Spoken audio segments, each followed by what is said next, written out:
Čus lidi, vítám vás u gameplay na Assassin's Creed 1.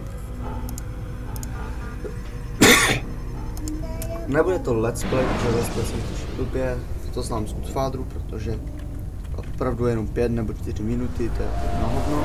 Teď mi to nahrává 6 až 7 minut, takže je to lepší, ale prostě bude gameplay. Malá informace pro vás. Ten Godfather už let's play nebude, nemám ho v počítači, místo něho mám... Příprava je kriticky důležitá. Než budete pokračovat za svým cílem, zbavte se lučištníků a stráží. Nebudu vám do toho nějak moc žvanit, jelikož mám český dubbing, takže abyste si užili hru. Tady jak tady teďka běhám, tak to je loading. Kdyby něco...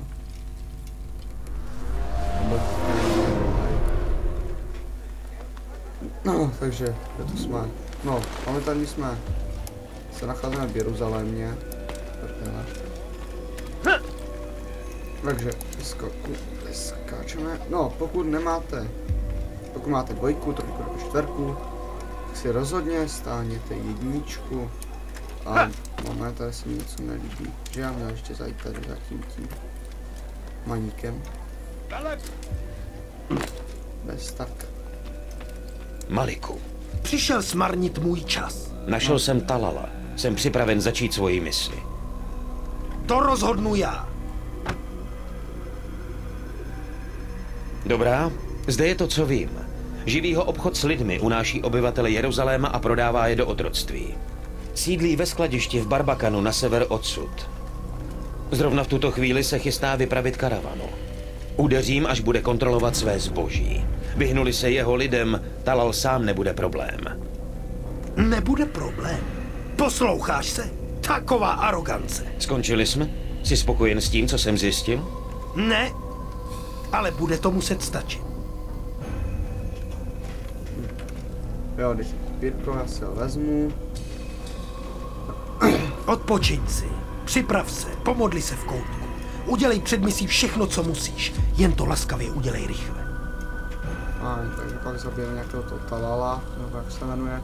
Rychlé převíjení paměti k nejaktuálnější vzpomínce. Doufám, že mě slyšíte celkem dobře. Tak, tady sám útočíme při inspekci. Hop. No, vylez ven. No tak, polez. Hop. Hop. Jo. Parkour. Nejsem si jistý, ale myslím, že je to 10. století. V 10. století znali parkour. Aspoň zabíjat. Dobrý, na sebe. Vidíte, vidíte, že běžím. Tady cesty. Má rodina je nemocná, umírá. Neměl bys nějaké peníze? To do toho člověka Brazil? Král a jeho armáda bez věrců. Že tam bude nějaká inspekce, no. Možná, že bude i dobré, že se tam pozřeše. A až k tomu dojde, já mu pomáhat nebudu.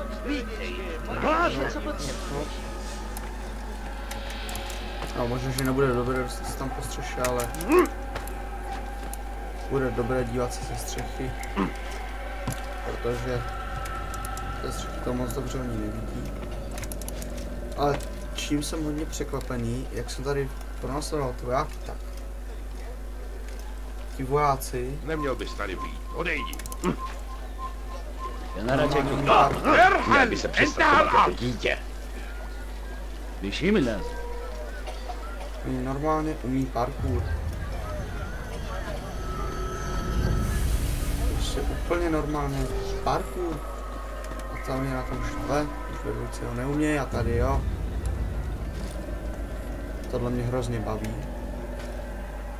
Vždycky k ním takhle přijít a pár pačítkem myši takhle probodnout.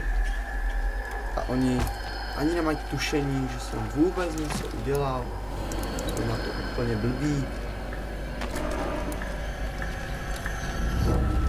Ta jejich umělá inteligence, tak ta je taky pěkně v háji. Počkej. Je taky pěkně v háji, protože jednou tady šli 3 za sebou a já jsem k ním Mohl by si zdávat větší pozor. Co chceš? Takže teď má to nepůjde. Takže jak se tam mám potom dostat? Jestli to že nějak postřed. Toho někdo pronásleduje? Jo, je tady můj brácha, takže moment, se on na něco tam, no co si chtěl, Vojto?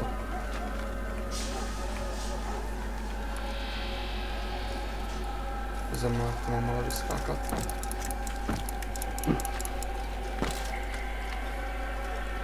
Takže tam ne, tohle je.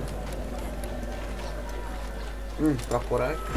Nevím, k čemu slouží, ale vezmeme ho. Jo, vezmu si meč, ale už, protože... Au, fajně. No, uvidíme. Zkoušíme třeba vycát. Zkoušíme tam na to. A jo, aha, takhle to funguje. To je dobrý. To je pro. Aha, no, nemůže. Pardon. To mě taky na to je taky na tom hodně zajímavé. Jo, tak, začni. Teď. Co to nežádný? Si říkáš, že jsi ty vole? Aha, tak. Se musím dostat nějak přes ty hra. Že by byla skočit tam na to.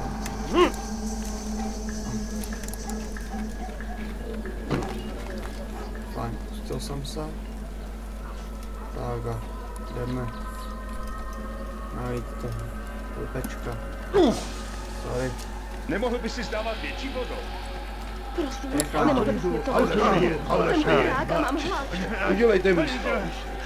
No, blízko. Blízko. Nalepte salat. No, a do prdele.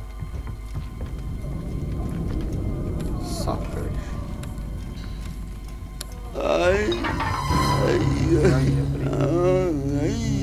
Co teď, otrokáři? Neříkej mi tak. Jenom jsem jim chtěl pomoci. Jako pomohli mě. Tím, že je uvězníš, jim žádnou laskavost neprokazuješ. Vězním? Jsou v bezpečí a připravují se na cestu, která je čeká. Na jakou cestu? Čeká je otroctví.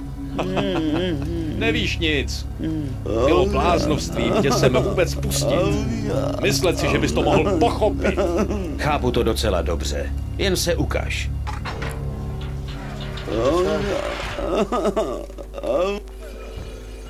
Pomoz mi. Zachraň mě. Takže chceš vidět muže, který tě sem povolal. Ty jsi mě sem nepovolal. Přišel jsem sám.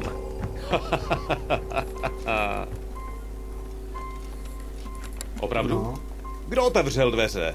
Připravil cestu? Nasil jsi proti některému z mých mužů? Co? Ne. To všechno jsem zařídil já. Vystup tedy ze stínu a já ti prokáži poslední službu. Poslední službu?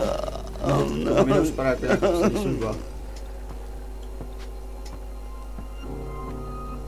Konečně stojím před tebou. Tále. Je to to, co jsi spřál? Pojď sem dolů. Ukončíme to se ctí. Proč to všechno vždycky musí skončit násilí? Nemohu ti pomoci, protože ty nechceš pomoci sám sobě. A nemohu tě nechat ohrožovat mé dílo. Nedáváš mi na výběr. Musíš zemřít. Aha.